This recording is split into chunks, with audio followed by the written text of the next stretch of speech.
툴로 먼저 해보겠습니다. 다치 툴은 브러쉬 종류가 브러쉬 피커에 있는 브러쉬 종류를 다 쓰는 여러 가지 다 가능하게 쓸 수가 있습니다. 브러쉬처럼요. 제일 좋은 거는 첫 번째 있는 것이 소프트 라운드라는 필터입니다. 모든 선생님들도 뭐 어디 그 버전이 어떻게 됐든 간에 이거는 다 똑같습니다. 근데 소프트 라운드 브러쉬 종류를 선택을 하시고요. 하드니스라는 거 있는데 하드니스는 그 경도입니다. 좀 퍼지고 안 퍼지고 하는 그런 건데 그것을 하드니스로 조정을 해주시면 되는데요. 여기서는 그렇게 크게 조정해 줄 필요 없이 그냥 소프트 라운드로 작업을 해주시면 되고요. 이게 반사가 돼요. 사이즈는 여기서 사용할 필요가 없습니다. 보통 선생님들이 사이즈를 여기 들어와서 사용하시는 분들이 많은데요. 여기서 할 필요 없이 키보드에서 보면 꺾어진 가로 닫기, 가로 열기가 있습니다. 어느 부분에 있냐면 지금 화면에서 보이시진 않죠. 키보드에서 오른쪽에 엔터 위쪽 원 옆에 있습니다. 우리 원 표시할 때 이렇게 W에서 잭다이 근 거 있죠? 그 옆에 있습니다. 그 옆에 크기를 꺾어진 가로 그리고 꺾어진 가로 닫기, 가로 열기로 좌우측으로 움직여주다 보면 브러쉬 크기가 조정이 되는데요. 지금 보면 크게 올리다 보면 이 부분이 되겠습니다. 여기 저 숫자 나오는 거 있죠? 예, 숫자 나오는 것이 브러쉬 크기가 이렇게 표시가 나오죠. 커지는 거 보이시죠? 보이시지 않나요? 좌측에 네네 이렇게 그 커지고 작아지는 게 다 보이는데요. 밑에의 커서의 동그라미가 커졌다 집어졌다 합니다. 그렇죠? 예, 이걸로 그냥 눈 짐작으로 대충 크기를 조정해 주시면 돼요. 근데 작업하시다 보면 나도 모르게 뭔가를 건드려서 이 동그란 게 안 보일 때가 있습니다. 예, 그럴 때 혹시 경험해 보셨나요? 지금 보니까 안 보이죠? 안 보입니다. 아무리 꺾어진 가로 아무리 움직여 봐야 숫자로는 바뀌어도 커서는 모양이 바뀌질 않습니다. 예. 근데 이것이 왜 그러냐면 키보드에서 뭔가 손으로 잘못 눌러져서 되는데 어쩌다 보니까 캡스락이라고 되어 있는 것을 키보드를 눌렀기 때문에 그렇습니다. 캡스락. 그래서 아무리 꺾어진 가로 닫기 열기로 해도 크기가 변화가 없으시다면 무조건 캡스락을 한번 클릭하면 보입니다. 이렇게. 키보드의 캡스락입니다. 이런 경우가 굉장히 많아요. 그래서 문의가 많이 와요. 키보드에 모르는데? 키보드의 캡스락. 좌측에 엔터 위에 있는 겁니다. 대문자. 예, 시프트 키. 왼쪽에 시프트 키 바로 위에 캡스락이라고 있습니다. 캡스락. 그 캡스락을 작업하다 보면 눌러져서 그래요. 그래서 이것 때문에 아주 간단한 건데 하루 종일 작업 못 하시는 분 있어요. 저하고 연락이 안 돼요. 예, 이것 때문에 그렇습니다. 네, 그래서 사소한 거지만 어쩌다 보면 이렇게 되니까 꼭 기억해 주십시오. 캡스락, 네, 안 보이면 캡스락 한번 눌러 보십시오. 네, 이렇게 해서 커서 크기를 조정을 해서 다치 툴 어느 부분을 좀 밝게 할까요? 요 지붕을 한번 밝게 해볼까요? 이 지붕을 밝게 하게 되면 이런 식으로 조금씩 밝아지겠죠? 근데 이게 밝아지는 것이 옵션에 따라서 좀 틀려집니다. 요게 옵션 바라고 합니다. 메뉴에서 두 번째 줄 쭉 있는 것이 옵션 바. 어떤 거예요, 옵션 바요? 도구 닫지 툴에 대한 옵션 바입니다. 그리고 메뉴에 있는 것이 메뉴 바입니다. 제가 이런 얘기를 왜 드리냐면 굳이 뭐 메뉴 바가 옵션 바 알 건 없겠죠. 하시다 보면 그냥 대충 하면 되지 이렇게 생각하시는데 만약에 뭔가 하시다가 안 될 때는 저한테 전화 주십시오. 이 명칭을 알고 계시면 메뉴 바에 뭘 보시고 옵션 바에 뭘 보세요. 라고 했을 때에 선생님들이 옵션 바는 이거구나 하고 하면 굉장히 저하고 소통이 잘 됩니다. 저하고 소통이 잘 되는 것이 포토샵 익히는데 굉장히 중요한 겁니다. 아시겠죠? 그래서 메뉴바, 옵션바 그렇습니다. 자, 다치 툴에 대한 크기, 그 다음에 렌즈라고 있는데 여기에는 미드톤과 섀도우 톤, 하이라이트 톤인데 항상 미드톤에 있으시면 되고요. 그 다음에 중요한 거 익스포저가 있죠. 익스포저 지금 이 부분이 되겠는데요. 익스포저는 말 그대로 다치 툴에 대한 노출입니다. 그래서 익스포저가 노출이거든요. 밝게 하고자 할 때의 익스포저를 수치를 조정을 하면 되는데 100%로 하게 되면 어떤 경우가 되냐면요. 너무나 많이 밝아집니다. 크게 나타내서 표시하기 위해서 조금 크게 하겠습니다. 이렇게 됩니다. 그렇죠? 밝게 할 때는 익스포저의 그 퍼센트를 좀 적게 해서 여러 번 하시는 게 낫습니다.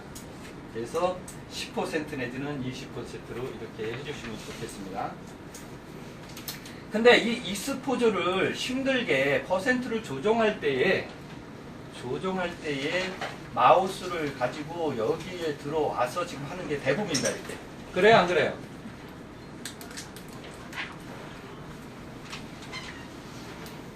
잠시 쉬겠습니다. 익스포저 퍼센트를 조정하기 위해서는 처음에 버전 나왔을 때에 여기에서 이렇게 들어와서 조정하게 돼 있어요. 그러면 조정하고 또 나가야 되고 하기 때문에 여러 가지로 불편합니다.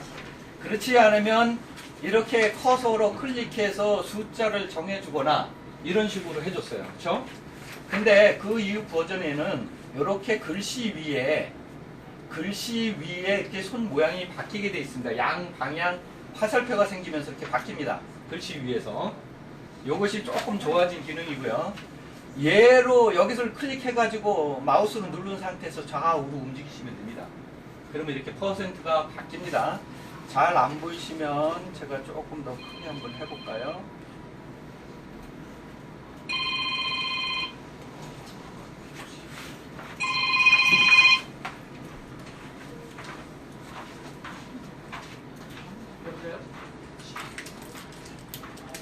너무 커져서 안 보이네.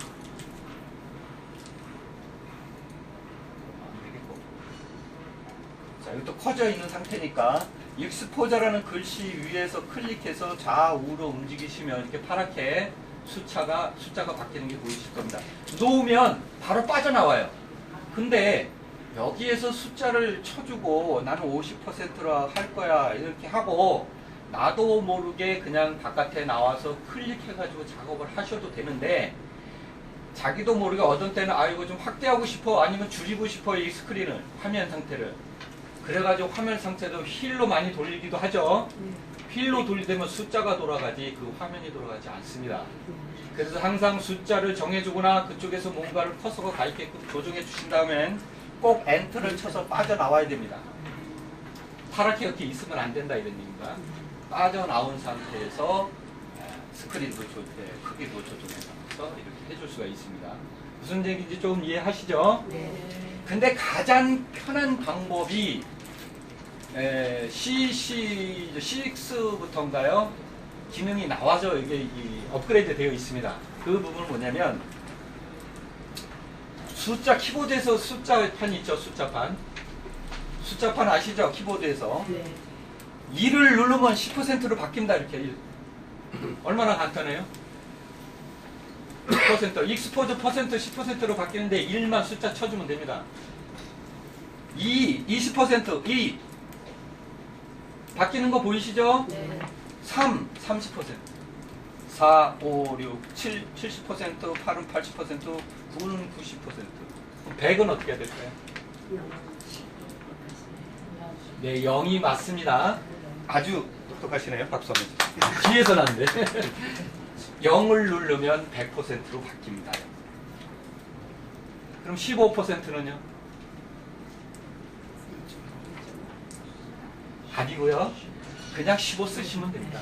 15 연달아 치시면 돼요. 25, 33 그냥 치시면 됩니다. 익스포저에는 조치를 안 하고 수치만 눌러도 바뀐다. 네, 그렇습니다. 그래서 편합니다. 그러면 5%는 어떻게 할 거예요? 5면 50% 된다 그랬죠? 0, 5를 누르시면 됩니다. 1%는 0, 1, 2%는 0, 2, 0, 5, 이렇게 쳐주면 하나의 숫자까지도 다 키보드로 다 가능합니다. 그래서 굉장히 편하니까 습관이 안 되어 있더라도 선생님 여기 가서 마우스를 가져가서 이렇게 조종했다가도 아니지 나 저기 최 선생님한테 배운 거 한번 써먹어야지 이런 생각이 되신다면 숫자판을 눌러서 바꾸십시오. 그것이 한 10번만 하면 자동적으로 선생님도 바뀌어집니다. 여태까지 해왔던 습관을 버리시라 이런 얘기입니다. 그렇게 해서 익스포저가 한 10% 정도 해서 조금씩 터치해 주시면 됩니다. 즉 어두운 부분 이런 부분이 있겠죠. 나무 같은데 이런 데 조금씩 이렇게 밝게 해주고요. 밝아지죠? 네. 이 부분도 조금 밝게 해줄까요? 여기에는 그 밝게 해주는 이유가 있습니다. 즉 결과물에 나와서 어떤 효과를 줬을 때에 결과물에서는 대충 어두운 것이 섀도우 부분이 아주 검게 됩니다. 네, 그래서 리터칭 후에는 그래서 조금 미리 밝게 해주시는 것도 좋습니다. 물론 나중에 다 처리할 수도 있습니다. 그럼 다치 툴은 이렇게 해서 어두운 부분들을 작업을 하지만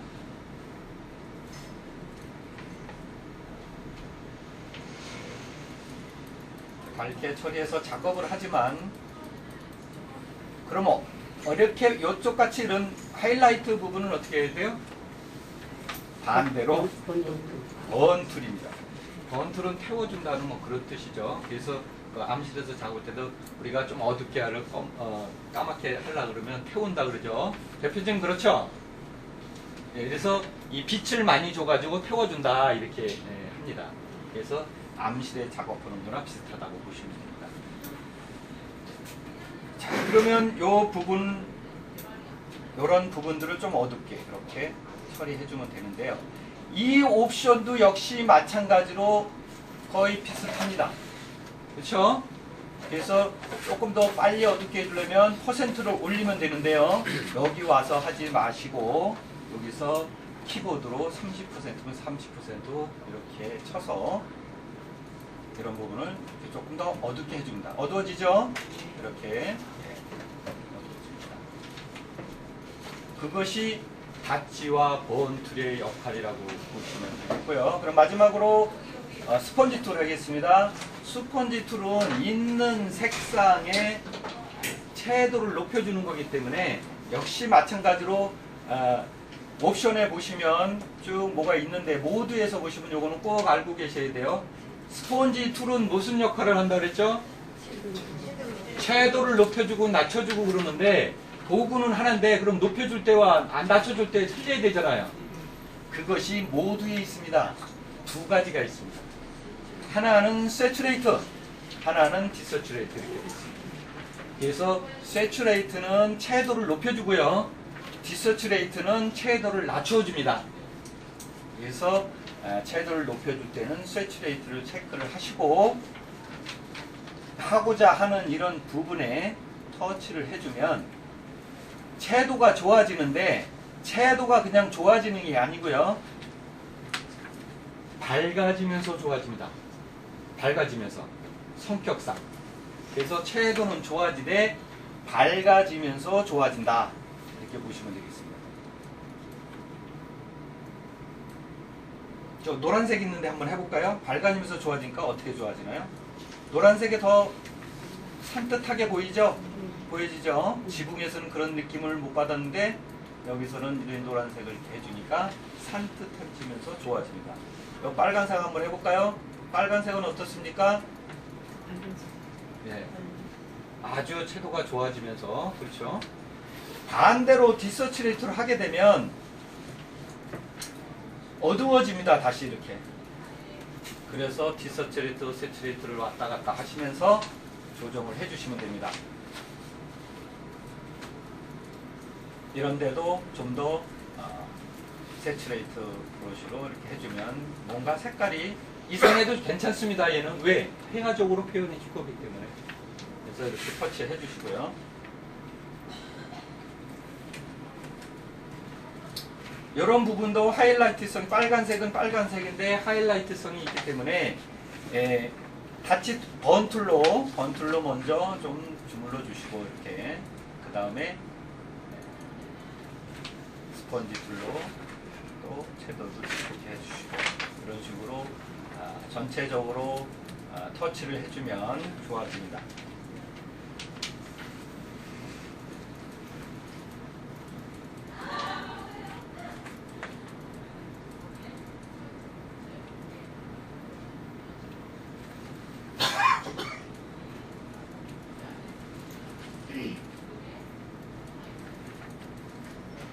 자, 이렇게 해서 다치와 번 스펀지 툴로 이용을 해가지고 터치를 해준 다음에 나는 어느 부분에 색의 조화를 좀 해주기 위해서 추가적으로 색을 좀 칠해주는 겁니다. 빨간색이 지금 지붕이 있는 것이 좌측 중앙 쪽에 있는 빨간색 지붕이 있죠. 거기만 너무 빨간색이 그쪽으로 치우쳐졌기 때문에 물론 오른쪽 위에 물가 옆에도 빨간색은 좀 벽 쪽에 있습니다만은 좀 가운데 쪽에 빨간색을 더 강하게 해줌으로 해서 좀 더 색의 그 구성을 좀 바꿔줄 수가 있습니다. 그러면 브러쉬로 해야 되겠죠. 브러쉬요. 브러쉬로 하는데 맨 위에 있는 브러쉬로 사용하는데요. 브러쉬 종류에서는 역시 마찬가지로 소프트 라운드 브러쉬로 해줍니다. 소프트 라운드. 여기에서도 소프트 라운드로 습관적으로 지정을 하셨어도 나와서 어딘가 모르게 나도 한번 터치를 해준다 이렇게 이게 표시가 나죠. 그죠? 빠져나오기 위해서 이렇게 습관들을 많이 하고 계시는데요. 물론 바깥쪽에다가 하시면 덜 나겠지만 이렇게 바깥쪽에서 덜 나겠지만 밑에 부분에 보시면 퍼져가지고 이게 표시가 났습니다. 이렇게 그쵸? 그런데 이것까지는 크니까 나타나는데 커서가 적었을 경우에 나도 모르게 빠져나가기 위해서 브러쉬를 지정한 다음에 이렇게 하면 몰라요.